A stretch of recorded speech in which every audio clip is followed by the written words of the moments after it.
देवीं सरस्वतीं व्यासं देवीं सरस्वतीं व्यासं ततो जयमुदीरयेत्। ततो जयमुदीरयेत्। नष्टप्रायेषु अभद्रेषु नष्टप्रायेषु भद्रेषु नित्यं भागवत सेवया नित्यं भगवत्सेवया। भगवतीरुत्तमश्लोके भगवती उत्तम श्लोके भक्तिर्भवती नैष्टिकी। भक्तिर्भवति नैष्टिकी। Srimad Bhagavatam, Canto 1, Chapter 17, verse 14. Janenagasya gam yujnan जने अनागस्यं गुञ्जन् sarvathosya chamadvayam सर्वतो अस्य च मद्भयम् sadhunam bhadrameva syad साधूनां भद्रमेव स्यात् asadhu dhamane krite. असाधु दमने कृते। Janenagasya gam yujnan जने अनागस्यं गुञ्जन् sarvathosya chamadvayam सर्वतो अस्य च मद्भयम् sadhunam bhadrameva syad साधूनां भद्रमेव स्यात् asadhu dhamane krite. असाधु दमने कृते। Janenagasya gam yujnan जनेनागस्य यघं युञ्जन् sarvathosya chamadvayam सर्वतो अस्य च मद्भयम् sadhunam bhadrameva syad साधूनां भद्रमेव स्यात् asadhu dhamane krite. असाधु दमने कृते। संतुष्ट नेता।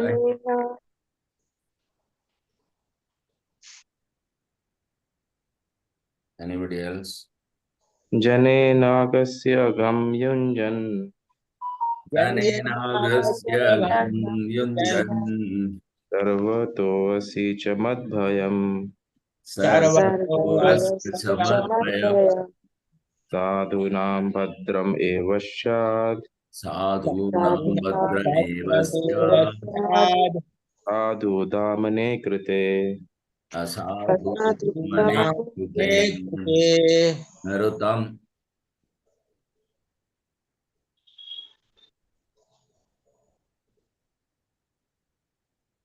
Anybody else? जनेनागस्य घं युञ्जन् जनेनागस्य गं युञ्जन् सर्वतोऽस्य च मद्भवम् सर्वतोऽस्य च मद्भयम् साधूनां भद्रमेव स्यात् साधूनां भद्रमेव स्यात् असाधूनां कृते असाधु दमने कृते। नेक्स्ट। जनेनागस्य गं युञ्जन् जनेनागस्य गं युञ्जन् सर्वतोऽस्य च मद्भयम् सर्वतोऽस्य च मद्भयम् साधूनां भद्रमेव स्यात्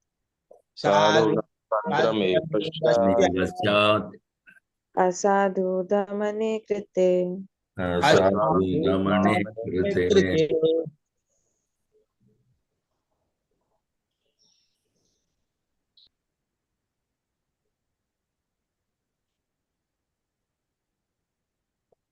Translation purport by Jivan Girasabai Charnaravindra Bhakti Vedanta Swami Srila Prabhupada. Jai Srila Prabhupada ki jai.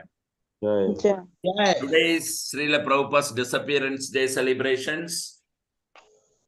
So we'll also talk or read something about Srila Prabhupada at the end of the session. Synonyms. Jane, to the living beings. Jane, to the living beings. Jane, to the living beings. Anagasi, those who are offenseless. Anagasi, Those who are offenseless. Agam, sufferings. Agam, suffering. Yunjan, by applying. Yunjan, by applying. Sarvatha, anywhere and everywhere. Sarvata, anywhere and everywhere. Asya, of such offenders. Asya, of such offenders. offenders. Cha, and. Cha, Madbhayam, fear me. Madbhayam, fear me. Sadhu Nam, of the honest persons. Sadhuna, of the Of honest the person. Badram, good fortune. Bhadram, good Good fortune. Eva, certainly. Eva, certainly. Syat, will take place. Yeah, will Take place. Asadhu, dishonest miscreants. Asadhu, Honest miscreants. Damane, curbed. Damane, Curbed. Krute, being so done. Krite, so so done. done. Translation, please repeat after me. Whoever causes offenseless living beings to suffer. Whoever Causes offenseless living beings to suffer. Must fear me anywhere and everywhere in the world. must Must fear fear me anywhere and everywhere in the world. By curbing dishonest miscreants. by curbing dishonest miscreants. One automatically benefits the offenseless. One automatically benefits the offenseless. But dishonest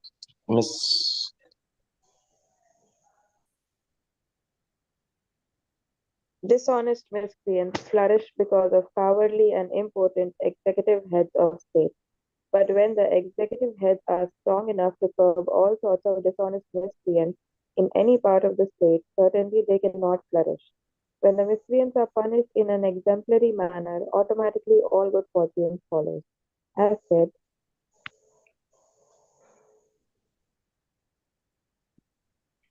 before, it is the prime duty of the king or the executive head to give protection in all respects to the peaceful, offenseless citizens of the state. The devotees of the Lord are by nature peaceful and offenseless, and therefore it is the prime duty of the state to arrange to convert everyone to become a devotee of the Lord. Thus, automatically, there will be peaceful, offenseless citizens. Then, the only duty will be to curb the dishonest miscreants. That will bring about peace and harmony all over human society. Hari Om Tat Sat. Om Ajnana Timirandasya Jnananjana Shalakaya Srima Chakshurunmilitam Yena Tasmai Sri Gurave Namaha. Divachalam Pangun Langayate Girim Yat Kripa Tamaham Mande Sri Gurum Dinatharinam Paravananda Madhavam Sri Chaitanyamishwaram. Namam Vishnupadaya Krishna Brashaya Bhutale Srimathe Jaya Pataka Swamini Tinamine Namo Acharya Padaya Nithaya Kripradayane Gaurakata Damadaya Nagara Gramatharine Nama Om Vishnupadaya Krishna Prashaya Bhutale Srimathe Bhakti Vedanta Swamini Tinamine Namaste Saraswate Deve Gauravani Pracharine Nirvisesh Shunyavade Paschatyade Satharine Jai Sri Krishna Chaitanya Prabhu Nityananda Sri Advaita Gadadara Sri Vasadi Gaura Bhakta Vrinda Hare Krishna, Krishna Krishna, Hare Hare, Hare Rama, Rama Rama, Hare Hare. Hariharaya Nama Krishna, Yadavaya Nama Hare, Gopala Govindaram, Srimad Sudhanam. So, Mukam Karo Divachalam Pangunlangai Te Girim, Yat Kripa Tamaham Mande, Sri Gurum Dinatharinam, Paramananda Madhavam, Sri Chaitanya Meshwaram.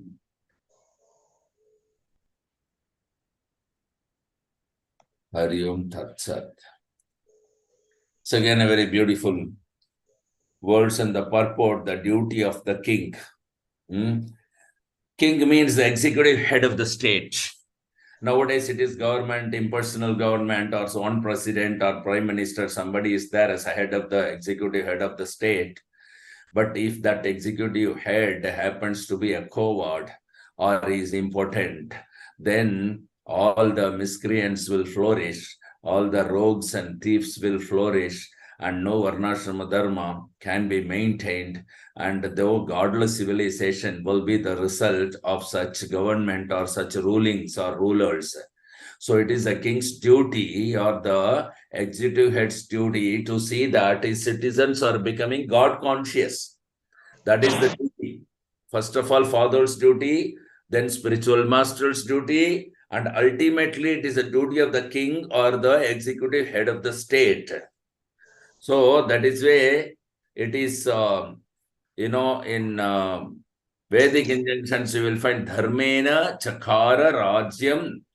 Dharmena means by religious principles. Religious principle means to guide everyone to become Krishna conscious. That is religious principles. That is why Varnashrama Dharma. So that is in the Vedic culture. When Parikshit Maharaj was there at that time, this was taken care of. So there are, of course, different kinds of social order, and a king or the executive head has to see that everyone is employed, not that hundreds of people are unemployed and government has to give welfare, subsidy. No, not like that. The executive head's duty is that everyone is independently earning his livelihood. That is the duty of a king. That is the duty of a king. So this has to be very clearly understood. And Parikshit Maharaj is an excellent devotee, Raja Rishi. Because he knows the ultimate aim is to worship Vishnu, the Supreme Personality of Godhead, Samsiddhir Haritoshanam. So it is the duty of the executive head of the king to see that citizens are executing this Varnashrama Dharma very nicely. That was king's duty. And Parikshit Maharaj did that very well.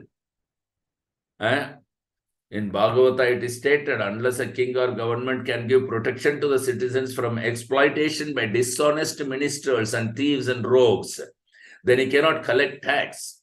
So he is unworthy of taking tax from the citizen. The primary duty is that the citizen must be protected from the dishonest ministers. Here, the Kali, from Kali. So the Emperor Parikshit is ready. So Asadu Amatya, very word. Asadu Amatya. Amatya means ministers and, Chorhadibhya, thieves and rogues. So this is one of the duties of the king, so that the citizens can have a very good protection in all respect, and they can live peacefully, and being offenseless, they can execute God-conscious activity in their life, in the state. That is why Krishna, he wants to reinstate the kings who are Vaishnavas, who are Raja Rishis. Why did Krishna not like Duryodhana to be the emperor and wanted to restore Yudhishthira Maharaj to be the emperor? It is not that Yudhishthira Maharaj can rule better than, Duryodhana. Duryodhana is rather better than Yudhishthira as far as a king or emperor duty is concerned. In his reign, all the people will be very happy. In his reign, he can give all the welfare to the people. He is a very highly diplomat, is very healthy, very strong. And, enemies fear him. He can give all kind of protection to the people. There is no doubt about it. His ruling people will be very, very happy. But there will not be God. That is a problem. Because Duryodhana was not a devotee. He is a non-devotee. So even though he was capable of ruling the planet, Krishna does not want him to rule because he is not a devotee. Yudhishthira Maharaj, on the other hand, is a pure devotee. Rather, he is not very expert or diplomat or very good ruling. But that's all right. Krishna wants Yudhishthira to be reinforced as the emperor. Now here Parikshit Maharaj, who is the grandchild of Yudhishthira Maharaj. So he is a pure devotee also. And in his reign, Parikshit Maharaj is ensuring the protection, peacefulness and harmony to the not only people, but to every living entity. So the cows and bulls especially, when they are tortured or hampered by this Kali, then Parikshit Maharaj could not even tolerate that. Because, of course, the devotees of the Lord are by nature peaceful. They are also offenseless. So it's a prime duty of the state to arrange to convert everyone to become a devotee of the Lord. That is the purpose of existing ruling, government, monarchy, king, executive head, whatever it is.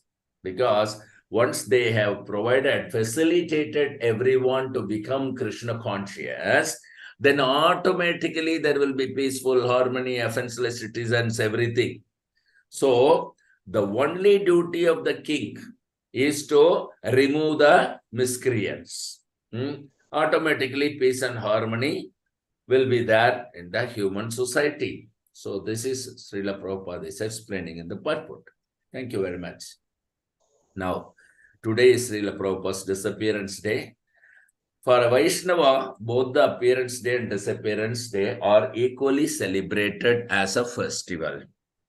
How and why and in what mood will be celebrated? Appearance of Vaishnava means it's a very good time for the world. Because many souls will be saved from this clutches of Maya of birth, death, old age, disease and take to Krishna consciousness and Krishna's pastimes, his name, his flame, his glory, his glories, his entourage, everything will be discussed and we get to hear about Lord Krishna when a Vaishnava appears. So the appearance day of the Vaishnava is all glorious to all the conditioned souls in all the material universes. At the same time, when it is coming to disappearance, he is going back home, back to Godhead. He will continue to serve Lord Krishna. So that's a very happy event. However, we will be feeling separation from that particular Vaishnava because he will be leaving here. So the mood is that, especially when an Acharya like Srila Prabhupada, when their disappearance day, on appearance day, we celebrate jubilantly, and that we have got a very wonderful spiritual master, and his appearance day is very wonderful, special mercy. And on his disappearance day, we take the mood of seriously following his instructions. On the disappearance day of Vaishnava, we celebrate, but the mood will be, we take more seriously about his instructions and we follow that. So today is a day where we should become more serious in the Krishna consciousness. That is the real way of celebrating Srila Prabhupada's disappearance day. Srila Prabhupada ki jai. So we will just read introduction from the second volume of Srila Prabhupada's Leelamrita. Okay. So one day in June of 1977, Srila Prabhupada sat in his garden at the Krishna Balaram Mandir in Vrindavana, India, conversing with a few devotees. Although for months he had been manifesting external symptoms of ill health, he still enjoyed sitting here with his disciples. While aromatic jasmine blossoms scented the air and the fountain gently splashed, he had been discussing various topics, including how modern godless civilization was a society of two-legged animals. Speaking of life in India, as he had known it as a child, he described a simpler way of living and he began recalling some of his childhood experiences. At his birth, he said, an astrologer had predicted that at age 70, he would leave India and establish many temples. Prabhupada said he had not understood this prediction for many years, but that by Krishna's grace, he had gone to America at the age of 70 to execute the order of his spiritual master. In America, the result of his preaching had given him great hope, and he had obtained permanent residency there, expecting not to return to India. Somebody else can read the next paragraph one by one, dramatically. One of Srila Prabhupada's disciples present, Tamala Krishna Goswami, spoke up. Do you regret having come back to India? The No. next one, next person answer this. No, Srila Prabhupada replied, my plan was to stay in America, but Krishna's plan was different. Therefore, when I was coming back, I was speaking to Dwarkadhish, the Krishna deity in ISKCON's Los Angeles temple. I said to Dwarkadhish, I came here to preach. I don't know why you are dragging me back. So I was unhappy to leave, but Krishna had his plan. Next.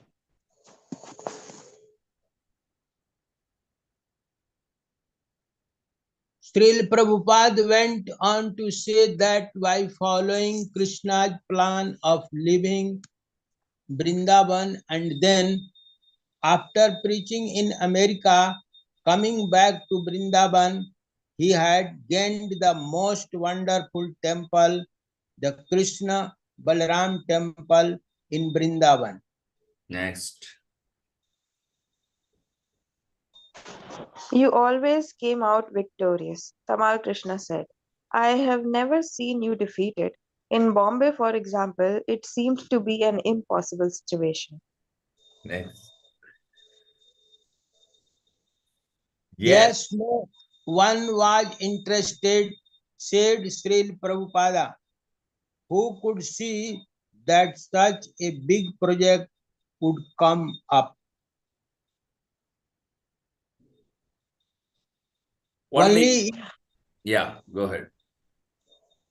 Only you could see that, said Tamal Krishna, you and Radha Ras Bihari, the Krishna deity at ISKCON's Bombay temple. But still I was determined. They should write a book about that, said Tamal Krishna. It is history, Srila Prabhupada added, that is worth writing about. Mayapur also.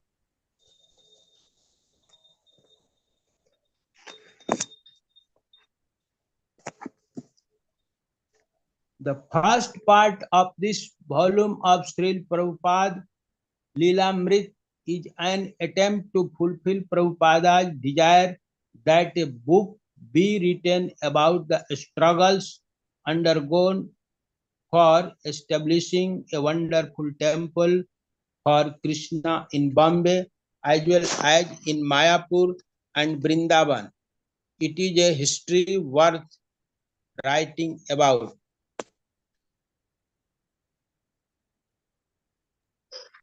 This history is worth telling not only to Srila Prabhupada's intimate followers, but to the whole world. After all, it is for the benefit of people everywhere that Srila Prabhupada struggled against great obstacles to establish these three important ISKCON temples in Bombay, in Vrindavan, and in Mayapur. For Srila Prabhupada, temple meant not only a building but a center of highest learning, an institution for teaching the science of God. He saw that people were mad after material progress with little interest in understanding their spiritual identity. They identified themselves with the material body. Centers of spiritual learning and culture, therefore, were of prime importance in liberating people from their bodily identification.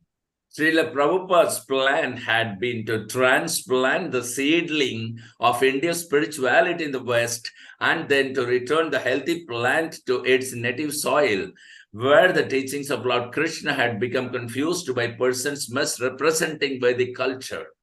In reawakening India's own culture, Srila Prabhupada wanted especially that there be wonderful temples of Krishna consciousness temples for everyone's benefit.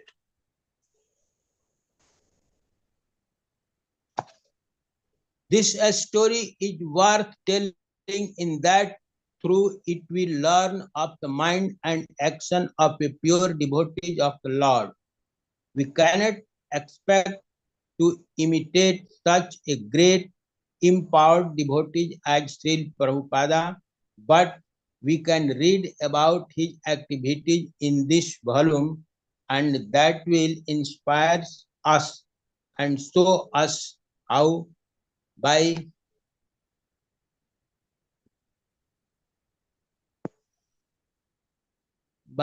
persistence, hard work, and patience, we can become successful in our attempts to regain our forgotten Krishna consciousness and become pure devotees of the Lord. This history is worth writing about also because to hear of Srila Prabhupada's activities is naturally very relishable. Hearing about the activities of Lord Krishna's pure devotee is as relishable and purifying as hearing about Lord Krishna himself. Simply by reading and appreciating Srila Prabhupada's Leelamrita, we will purify our hearts and advance in spiritual enlightenment. Although the first part of this volume focuses primarily on Srila Prabhupada's establishing of three major temples in India, these chapters also describe his varied activities as the world traveling leader of his burgeoning International Society for Krishna Consciousness. Srila Prabhupada wanted the Krishna consciousness movement on every continent, in every city, in every town and village. So, although Srila Prabhupada's establishing of his three main Indian centers provides the theme, the reader will also find Srila Prabhupada actively representing Lord Krishna and the disciplic succession in Los Angeles, Nairobi, New York, Melbourne, Paris, all over the world. The second part of this volume begins with a biographical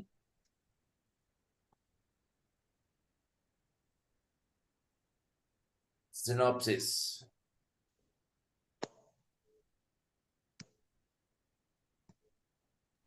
The second part of this volume begins with a biographical synopsis spanning 1970 to 1975, highlighting two major activities of Srila Prabhupada, book production and book distribution.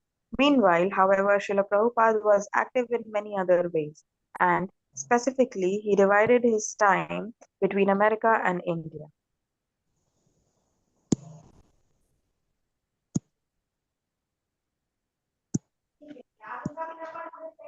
In America, where Srila Prabhupada had the most disciples, the most temples, and the major front for his book distribution campaign, he toured and preached because his spiritual master had ordered him specifically to preach to the English-speaking world. He had begun his movement in America. He wrote in English and generally preferred to speak in English, even when in his own country before thousands of Indians. Srila Prabhupada's preaching throughout America, especially in these later years, was mostly for the benefit of his disciples. He wanted to put the Krishna consciousness movement into their hands now that his movement in the US had a strength and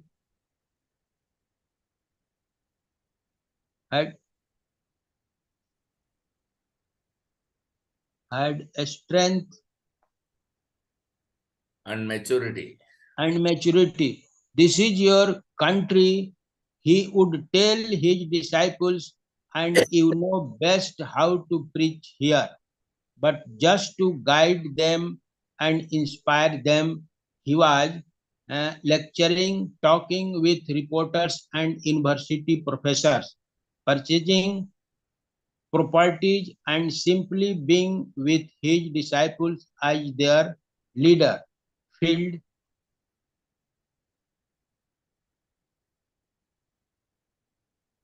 Commander. Field Commander commander and worshipable master. In India, Srila Prabhupada continued managing ISKCON on a practical daily basis. Without his scrutiny in all manner of practical affairs, from financial to legal, from cleaning to cooking, from receiving guests to hiring construction workers, things would not be done properly. His disciples would be cheated and ISKCON would not be appreciated as pure Vedic Dharma.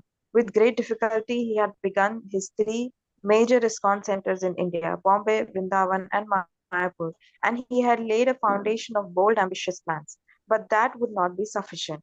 ISKCON in India had not yet developed to the point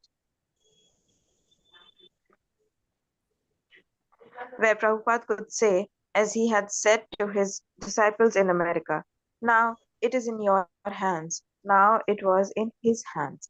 And to accomplish his goal, he assumed his feature of the exacting taskmaster, the relentlessly sharp sighted temple manager.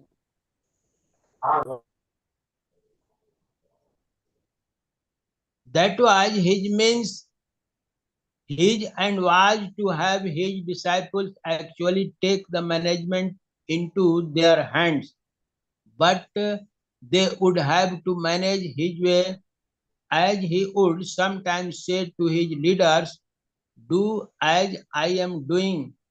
That lesson, once learned, would establish And ISKCON. an ISKCON that would flourish even if he relinquished the reins, an ISKCON that would survive even after his passing away. But Prabhupada's direct guidance was still required, and not only for showing his disciples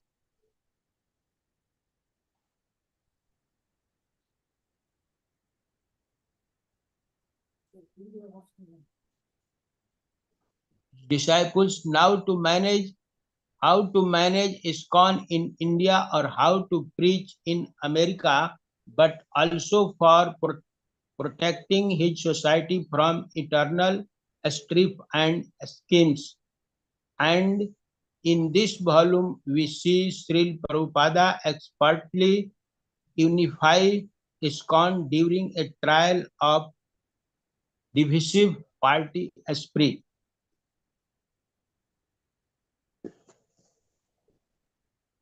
Srila Prabhupada's life followed rhythm, touring, preaching, and managing interspersed with periods of writing and translating. The two types of activities were not always compatible. However, since one was fast paced and vigorously outgoing, and the other intensively meditative, but both were necessary. In fact, one of Prabhupada's goals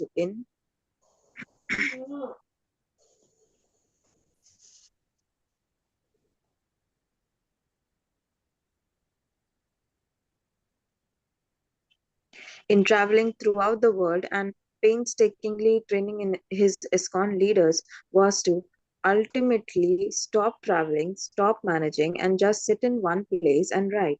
But until such time, he was prepared to rise shortly after midnight, wherever he was, and write. Occasionally, however, he got a special opportunity, as in Hawaii in the summer of 1976, where for 1 month his ISKCON management stopped and his writing progressed at more than double the usual pace.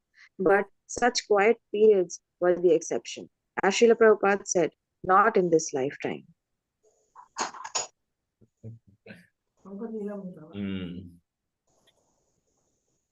Still, Srila Prabhupada did not begrudge his burden of touring and managing. He relished the struggle. In June of 1976, when his health was poor and his disciples pleaded with him to rest for several months, he was unmoved. And when they persisted, he affirmed, I want the benediction to go on fighting for Krishna, just like Arjuna.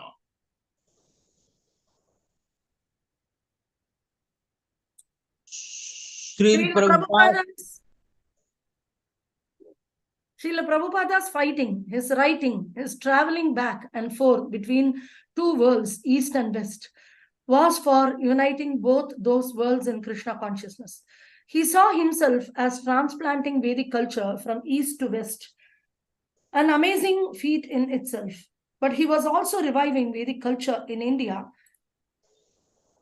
His plan to unite the East Krishna conscious culture with the West prosperity and technological advancement, and thus benefit the entire world. India, due to poverty, was lame, and America, due to spiritual ignorance, was blind. Alone, they were incomplete. But if the two cooperate, the blind carrying the lame man on his shoulders, the blind guided by the lame, then both could progress happily.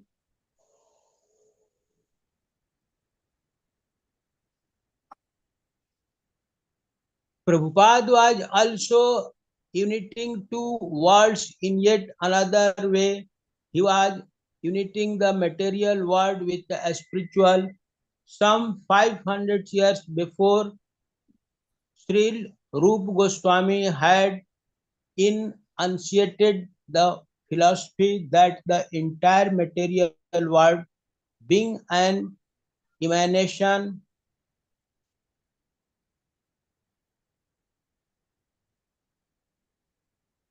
From Lord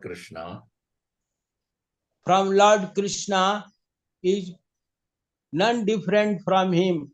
And when the material world is linked with Krishna in devotional service, it regains its spiritual nature. Srila Prabhupada fully embodied that principle, utilizing the latest technological achievements in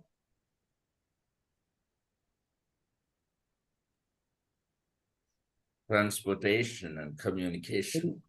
in transportation and communication, striving to spiritualize the entire material world, as Srila Prabhupada had written in his Srimad Bhagavatam purports. Therefore, all the sages and devotees of the Lord have recommended that the subject matter of arts, science, philosophy, physics, chemistry, psychology, and all other branches of knowledge should be wholly and solely applied in the service of the Lord. Art, literature, poetry, painting, etc. may be used in glorifying the Lord. The fiction writers, poets, and celebrated literatures are generally engaged in writing of senses objects, but if they turn towards the service of the Lord, they can describe the transcendental pastimes of the Lord. Similarly, science and philosophy should also be applied in the service of the Lord. Similarly, all other branches of knowledge should always be engaged in the service of the Lord. Srila Prabhupada was specifically empowered to teach the entire world how, by linking everything with Krishna through devotional service, they could enjoy the essence of the spiritual world even in this life. This, Prabhupada said, was the one switch that will brighten everything everywhere. This final volume of the Srila Prabhupada Lilamrit concludes with Srila Prabhupada's last year on earth, 1977. At the beginning of the year, he heard news of conspiracy against his movement in the West, the so-called anti-cult movement. He gave fearless directions to these devotees how to combat the bigotry, compared it to the attacks Krishna himself had to face from the Asuras, and was pleased to hear of an important New York State Court decision completely vindicating the Krishna consciousness movement from the charges of brainwashing.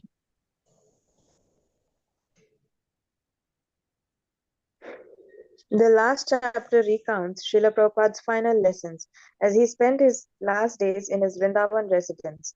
Abstaining from food in his last months, he taught exemplary lessons in how a human being should ready himself to leave his body and return to the eternal spiritual world by always chanting and hearing about Lord Krishna.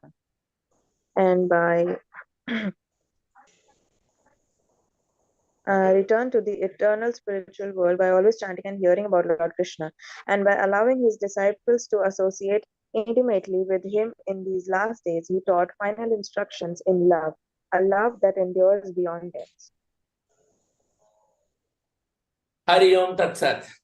So I encourage all of you to continue reading and enjoy this Srila Prabhupada's Leela Amrita and observe this day, making yourself more serious into Krishna consciousness and how we can help Srila Prabhupada expand this movement by bringing more conditioned, fallen, suffering souls into blissful platform of Krishna consciousness by introducing this Hare Krishna, Krishna Krishna, Hare Hare, Hare Rama, Rama Rama, Hare Hare Mahamantra to one and all without any discrimination. Thank you very much. Any questions or comments or realization, please do share with us. 5, 4. हरे कृष्णा प्रभु जी। हरे कृष्णा। प्रभु जी, ये भागवतम का purport जो लिखा गया है वो प्रभुपाद जी ने लिखा है। यस, 100% परपोर्ट श्रील प्रभुपाद जी ने लिखा। और ये श्लोक और उसका अर्थ जो है वो भी श्रील प्रभुपाद ने लिखा। श्लोक जो है वो भागवतम में ऑलरेडी है, उसका जो word to word meaning shloka जो है वो व्यासदेव ने लिखा है, उसका वर्ड टू वर्ड मीनिंग और ट्रांसलेशन और परपोर्ट जो है वो श्रील प्रभुपाद ने लिखा है। फॉर अस, हमारा भाषा में हम समझने के लिए उसको ट्रांसलेशन दिया प्रभुपाद ने। धन्यवाद प्रभु। Thank you. Nice question. 5, 4, 3, 2, 1, 0. Thank you very much for the association. We'll resume our class on Monday at 7:30 morning. Till then, Grandhara Srimad Bhagavatam ki jai. जय Jai. Patitapan Srila Prabhupada ki jai. जय। Vaishnav pranam. Vancha kalpatarubhyascha kripa sindhubhya cha patitanam pavanebhyo Vaishnavebhyo namo namah. Jai Srila Guru Maharaj ki jai.